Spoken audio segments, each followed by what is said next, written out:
La diffusion du film aujourd'hui en Argentine devient directement un enjeu politique. Le film en question, c'est El Juicio de Ulises de la Orden.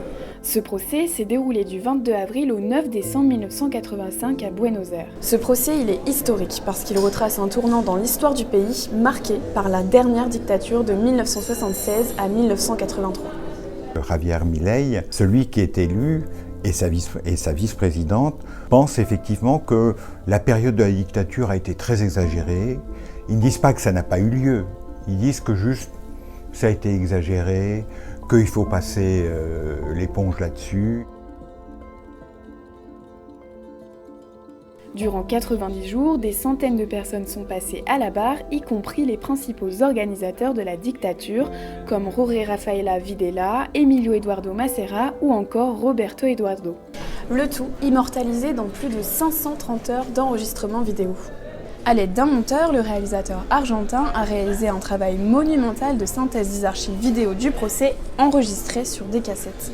En 2019, c'est le moment où il a eu accès aux 530 heures, parce qu'il lui a fallu beaucoup de temps pour avoir accès aux 530 heures. En fait, personne ne les avait vues. À l'époque, il y avait 1 ou 2 minutes qui passaient chaque soir dans les actualités, sans son.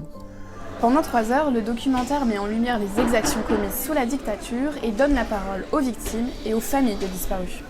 La orden de aniquilar autorizaba a torturar a los detenidos para obtener información y aún eliminarlos físicamente. Pour rappel, la dictature a donné lieu à de nombreux enlèvements, de la torture et même le meurtre d'environ 8000 à 9000 personnes. Soy un militar.